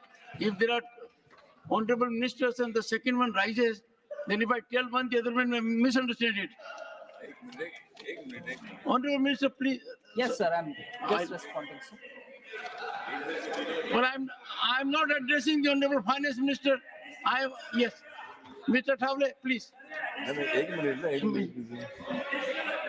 For the चलो कम से कम आपने ऐसी चर्चा तो की जो थोड़ा सी हंसी मजाक की हुई. Otherwise, you are very serious when you make an Sir, observation. he raised 5 questions. Please. Honorable, raised please, 5 Honorable Minister. No, I will not allow. If I had to allow, I would have allowed leader of opposition. I will not allow anyone. He had raised No, I 5 will not allow anyone. questions, sir, on which he said, why can't 400 rupees be declared as the minimum wages per day? Sir, I think he is talking about Manrega Act and through which declare a minimum wage of 400. I just want to highlight on that presumption that Manrega Act of 2005, sir, Section 6(1) of the Act says, notwithstanding anything contained in the Minimum Wages Act 1948, the central government may, by notification, specify the wage rate for the purposes of the Act. It says that. And says, provided, that's a proviso, provided that different rates of wages may be specified for different areas. I also think because probably because it was mentioned in the Congress manifesto, I'm a bit hazy on it, but his demand was 400 rupees per day minimum wage. Why wouldn't you want to declare it? So I want to highlight, sir, the Rural Development Ministry, which deals with Manrega, since UPA time, has been declaring the minimum wage, and these are decided based on changes in the CPI-AL, that is Consumer Price Index Agricultural Labor, which reflects inflation in rural areas. It's based on that every year some kind of a notification comes. This has been the practice since 2005 to 2014. Our government has also followed the same principle. I don't know if I can use this saying in the English language. What is goose? What is sauce for goose is the sauce for gander as well. One is therefore tempted, sir, therefore, to ask the form of FM, what prevented the UPA from notifying a uniform wage rate under the Manrega when it was in power? They didn't do it then. But now, if he's quoting the Manrega Act and demanding that Government of India declare 400 rupees as minimum wage, I would want to also highlight, and I'm sure being a legal mind, he would be aware of this nuance. The Minimum Wages Act of 1948 also empowers the states to fix minimum wages with respect to categories, various categories of employment, unskilled employment, and so on. So in the states, minimum wages are again fixed differently for different states.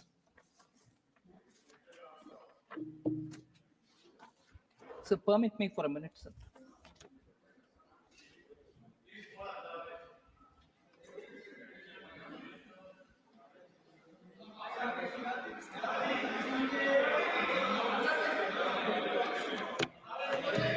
So minimum wages acts, sir, Yes. are fixed by states for different kind of employments, just as Government of India also fixes minimum wages for railways or the mines or many other things which come under its subject. For example, sir, I'm taking the example of Karnataka. State government notifies 4 different zones to fix minimum wages for unskilled workers. The zone 1 is for Bangalore city and the city corporation area. Zone 2 is for district headquarters and in the very districts and so on. In the state of Himachal Pradesh, I would like to draw your attention, sir. In the state of Himachal Pradesh, as per the latest notification or latest in this subject, which was issued in May 23, it was issued by the state government that unskilled wage earners will get a 375 rupees minimum wage. 1 second. I must appreciate your fairness. You touch the state of the leader of the opposition, and next you are touching the state of leader of the house. So that even balancing has taken place. And I am privileged to be chairman at a time when this house has presidents of the 2 leading parties in the country, the largest democracy. Honorable Finance Minister. So, if wages are to be fixed by different states at different levels and for even within a state, different zones, it's difficult to think of how the central government can fix a wage of 400 rupees and also say, therefore, it should be done for the entire country. Sir, also,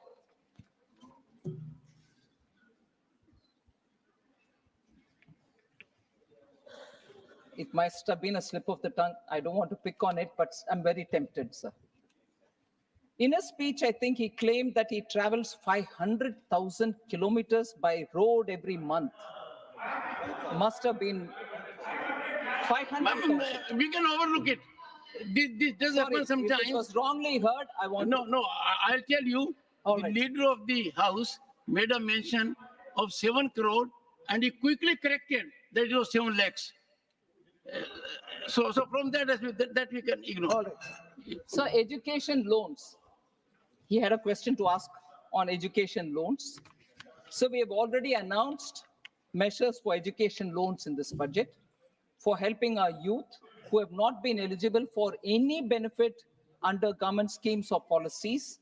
We have announced a financial support of 10 lakh for higher education within the country. E-vouchers for this purpose will be given directly to 1 lakh students every year for an annual interest subvention of 3% to the loan amount of the loan amounts. Sir, he also asked a question about Agniveer scheme.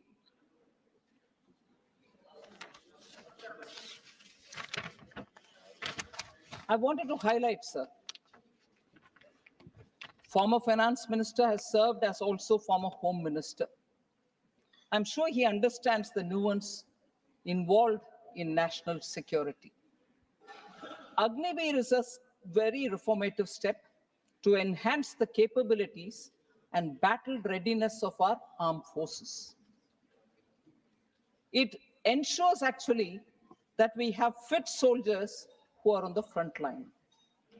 So one of the expected outcomes of the scheme is that armed forces will have much younger force by recruiting those in the age group of 17.5 years to 21 years and retaining only 25%, thus reducing the average age of the Indian soldier. Why should we do it, sir? In countries like the US and the UK, soldiers are required to render only 2 of the 6 years in service because they want to keep the young, fit, and agile person at the borders. I hope on matters related to the fitness and battle readiness of the Indian Army or the armed forces, we don't do politics, sir, because it is something which is going to be critical for this country. We need young, fit, and battle-ready young people who are going to be trained. In fact, I was going to bring in here one of the news items which had come in the recent last 2 days about how, in terms of fitness and in terms of skills acquired, which are so required at the borders, Agniveer people have come out with flying colors. Studies have proved it. So this is a scheme which is very important, and we need to have greater sense of looking at the national interest rather than just take policies on some other consideration. I'd like to remind, sir, when in 2014 Prime Minister Modi reviewed the situation, I got into defense only later in 17, and therefore with some interest I went back to look at also the earlier periods. 2014, Indian armed forces, particularly the army, didn't even have bulletproof vests. We had to panic buy and give them.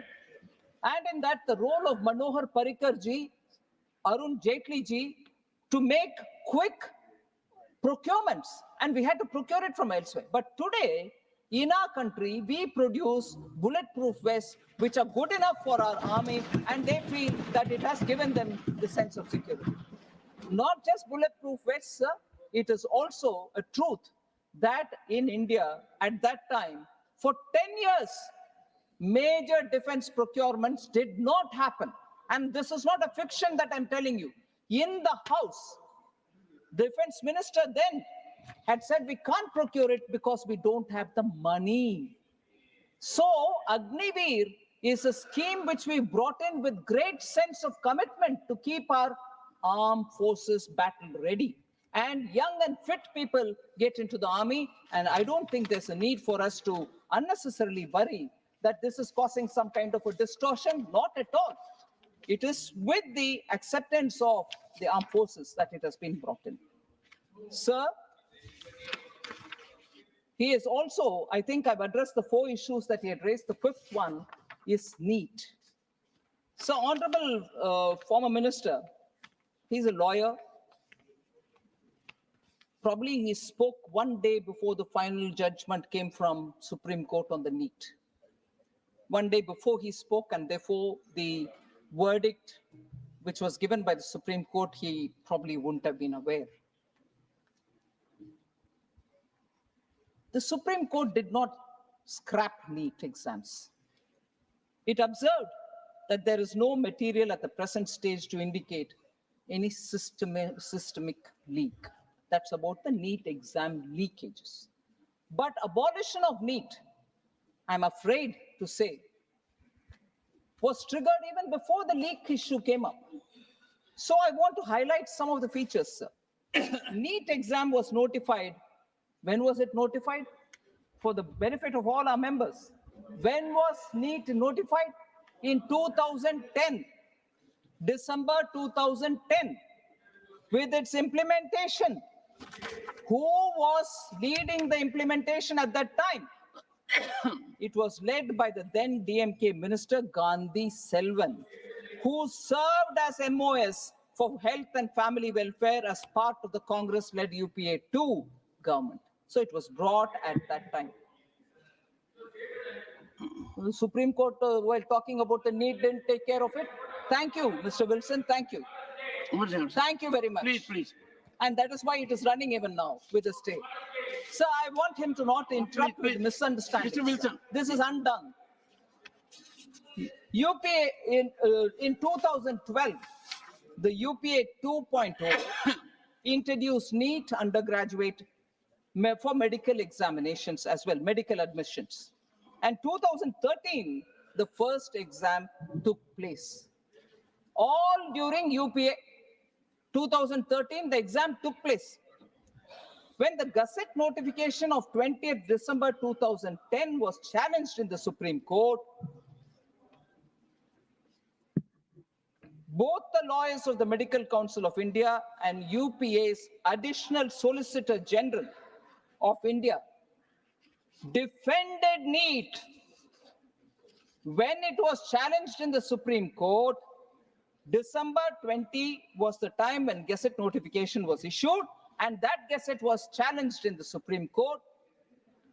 That time, both the lawyers of Medical Council of India and the ASG of UPA government defended NEET, saying this was an effort to streamline the admission process. Sir? Sir, therefore,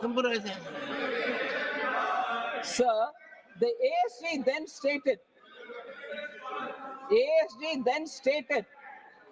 that the earlier system of multiple examinations was neither in the national interest nor in the interest of maintaining the standards of medical education, nor did it serve the interest of the poor middle-class students who had to buy forms of several examinations and travel across the country to appear in the examination. Multiple examinations they had to take. NEET does not, sir, disadvantage anyone. NEET does not disadvantage anyone. It expands opportunities.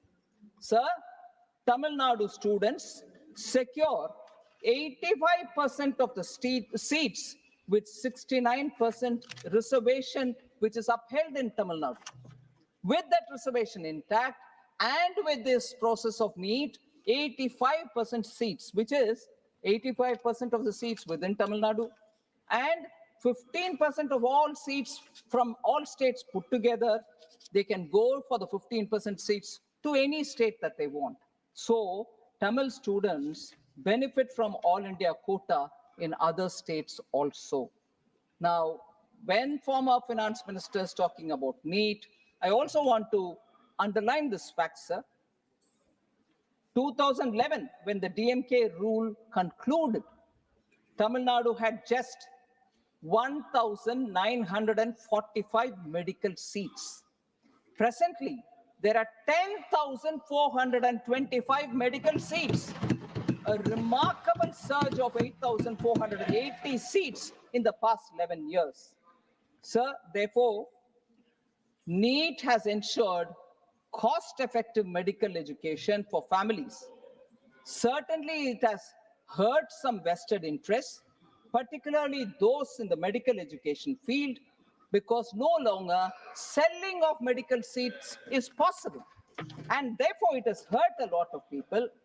That is why a particular lobby was actively against NEET, even before this NEET leak issue has come up. Sir, in the year 22-23, 12,997 Tamil Nadu government school students wrote the NEET exam, and of them, 3,982 students passed it. It is noteworthy that the pass percentage has increased from 27% in the last year to 31%. So I want to say, sir, only before NEET came in, only a few students from few schools in selected regions of Tamil Nadu could get medical seats. Now it is across the board. There are, of course, I don't know if you will permit me, government schools. I want to take the name of few government schools students from Tamil Nadu belonging to very humble backgrounds and rural areas who have passed the NEET examination over the last few years. I'll take the names, sir. Young girl Kanimuri, Needur Mailadurai, daughter of a laborer, Koli Torilali in Korandai, and temporary taxi driver. He works also as a temporary taxi driver. She got in 2023. Annapurani from a place called Singam Punari, Sivaganga district, the district from where our former finance minister hails.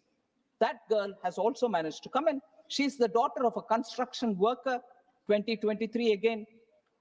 Arivu Nidhi, Vrali Malai is the place from where she's qualified, which is in Pudukkottai district. Son of a laborer, and he's also a Kuli Torilali in 2023. Divya Bharati in a place called Talavadi in Erode districts. Daughter of a laborer, again a Kuli Torilali in 2023. Kavi Arasan from Karambakudi in Pudukkottai district, son of a farm laborer. Jeevit Kumar Periyakulam Theni, son of a goat rearer, shepherd in 2020. Kavi Priya from Chayyar, sir, daughter of a farmer, 2022. Santanam from Dharmapuri, son of a farm laborer, 2022. Ramya from Karamadai in Coimbatore. She's a scheduled tribe, a particular tribe which is very disadvantaged in Tamil Nadu called Irular. She is a Irular candidate, daughter of a laborer. Yes, budget, because the former finance minister asked about it. I'm duty bound to answer. Sir, I may get the name wrong. The last candidate who I want to say, Karamadai, Coimbatore, Pirisika. I may be wrong with the name. She's the daughter of a tailor. Now, are these not success stories of NEET? Are these not students from rural areas? Are these not students who belong to the lower strata? Construction workers, coolie workers, farmers, taxi drivers, their children are coming through, sir, NEET. Sir, Please, nothing will go on record, Mr. Vasan. You are a very senior man. No, nothing. sir, I come to the last point, sir. I conclude. I come to the last point. Please.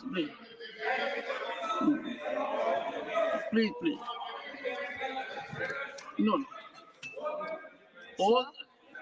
Honorable Finance The Minister. last point, sir. Please take your seat. Please, nothing is going on record. Sir, Honorable member, Finance I Minister. am extremely indulgent when you speak. But when Finance Minister speaks, no, she is not yielding. No. Sir, Please take your seat. These are Mr. 5 Tiruchi questions. Shiva has done the right thing. Please take your seat. Please. Sir, Okay, go ahead. the debate has happened. All members have spoken. Specific 5 questions which have been, whoever member was allowed by the chair spoke. Whoever member was allowed by the chair spoke. 5 questions specifically was asked by the former finance minister. I'm giving him answers. I wish with your support, I hope all members can at least listen to the answers that I want to give. Please, ma'am. Sir, the last point. The last point, sir. Last. Former finance minister asked a couple of questions. Again, most members are saying, what has this got to do with budget? Why do you want to answer on this? Why do you want to answer on that? But it was a question raised. I don't know if it is related to budget, but because during the budget debate it was raised, I'm answering. Questions were raised. And I'm quoting the finance minister from the YouTube, which comes of the debate in the Rajya Sabha. I quote, sir, I ask, why does the UPSC have to play a role in the appointment of the DGP of a state? Why should a state government not appoint the vice chancellor of state universities? Unquote. Sir, I'm just wanting to say, of course, people can say, why are you answering? It's not budget. But why was he asking? Because it's not budget. So I'm answering here. Sir, I am indeed appalled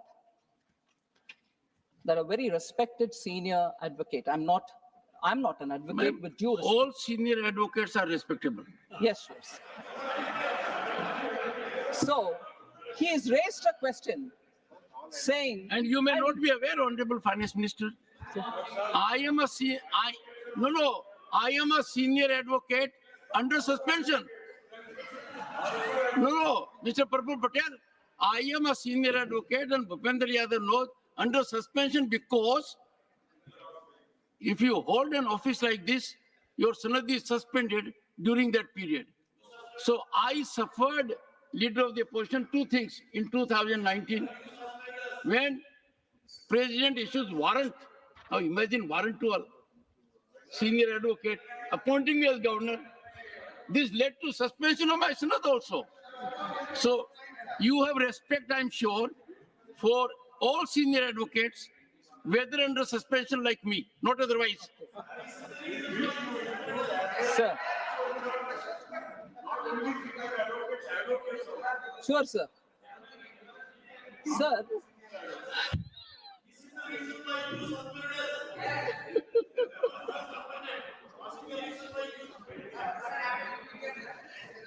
Sir, I'm actually appalled because No, but the Honorable Finance Minister, former Finance Minister, had raised two very valid questions. yes, sir, One, why should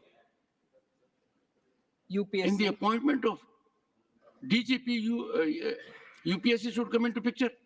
And same he said about vice chancellors. Yes, sir. So you I say you just want to to respond? I would want to Please respond. go sir. ahead. Sir,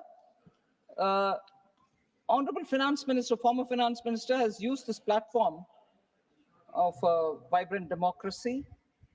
I think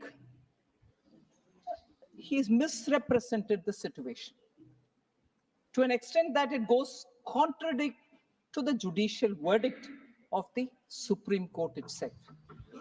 So on both counts, sir, guidelines which have emanated from the Honorable Supreme Court are very clear.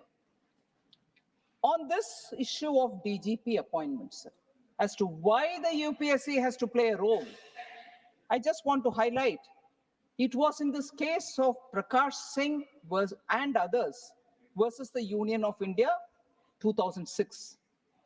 This case was decided by the Supreme Court on 22nd September 2006.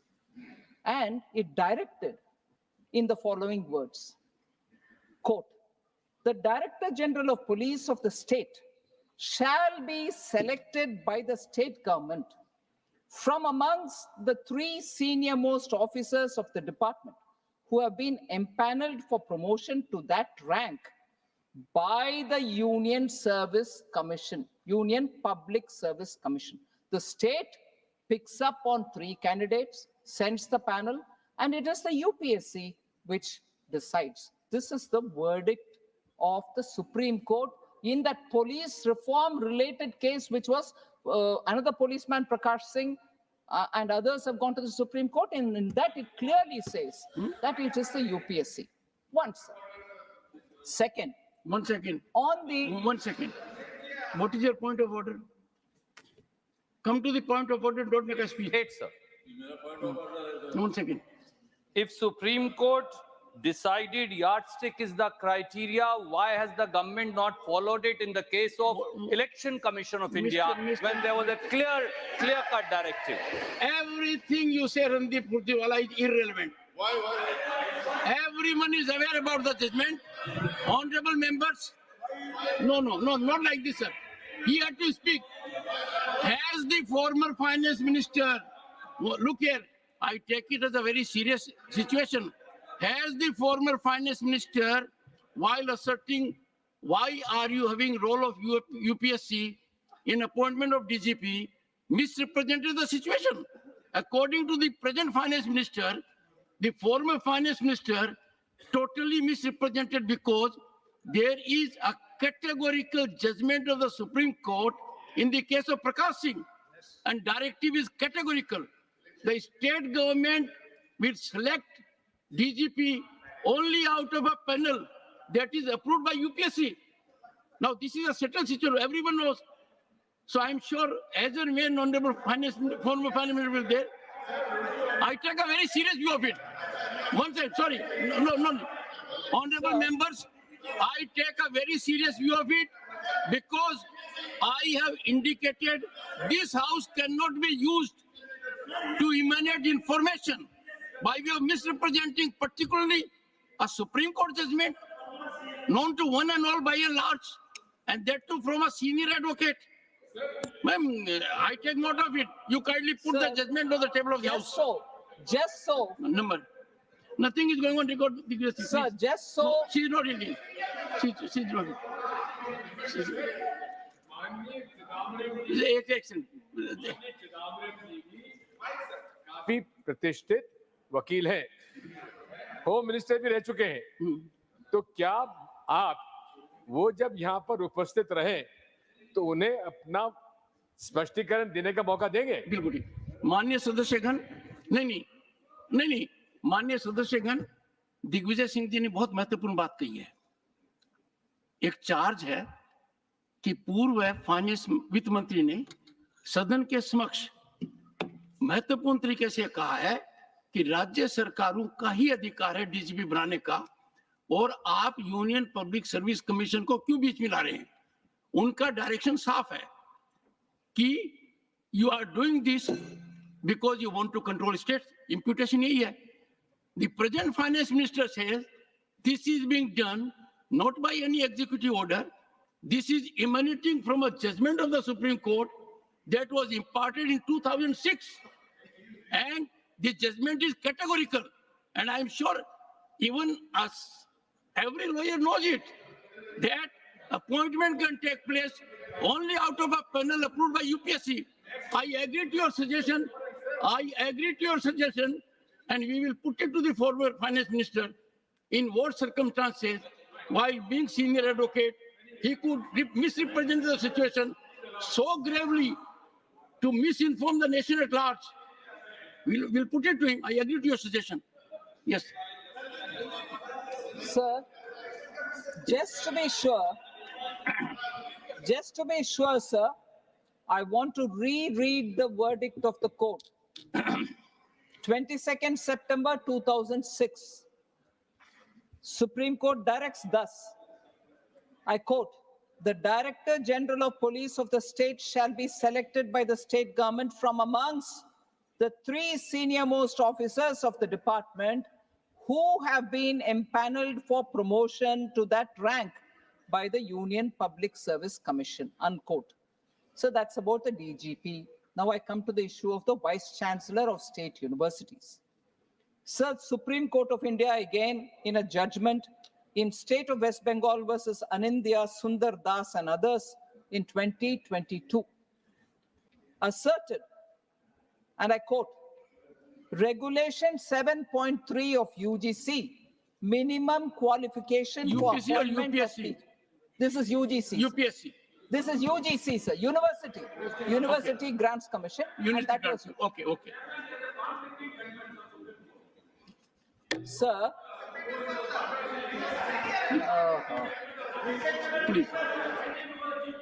Please.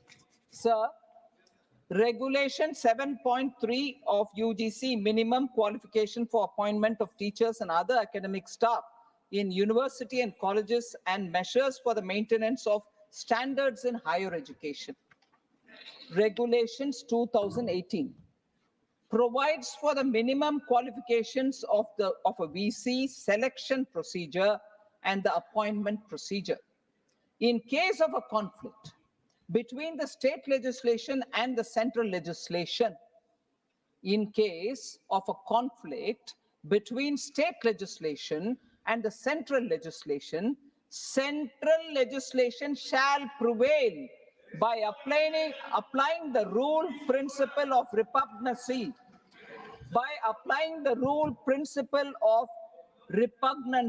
As enunciated in Article 254 of the Constitution. Therefore, any appointment,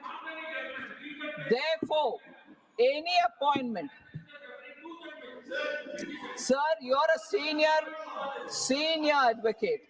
I'm talking to you even though I'm not an advocate. I'm sure you are going to be conscious of what I'm talking.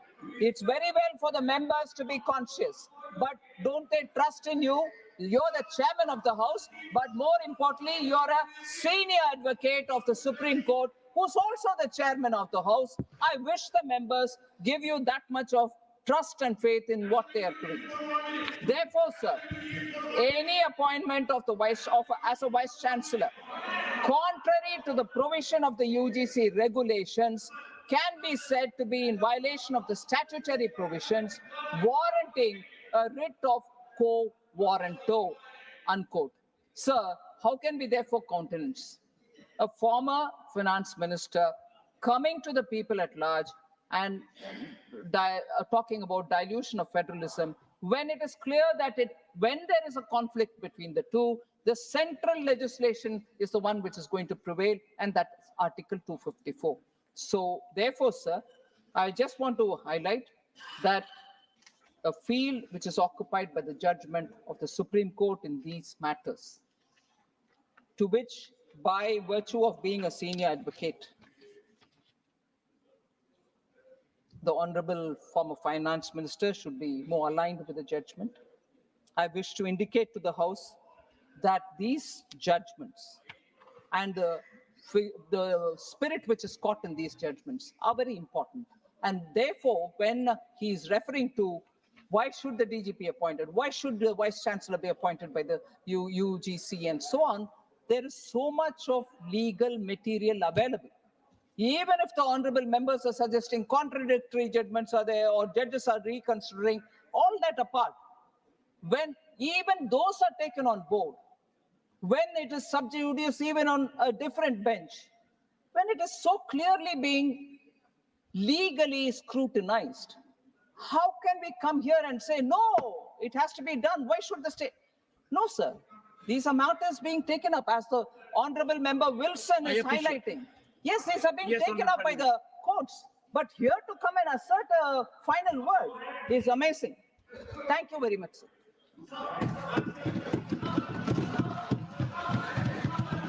Dr. L. Murugan,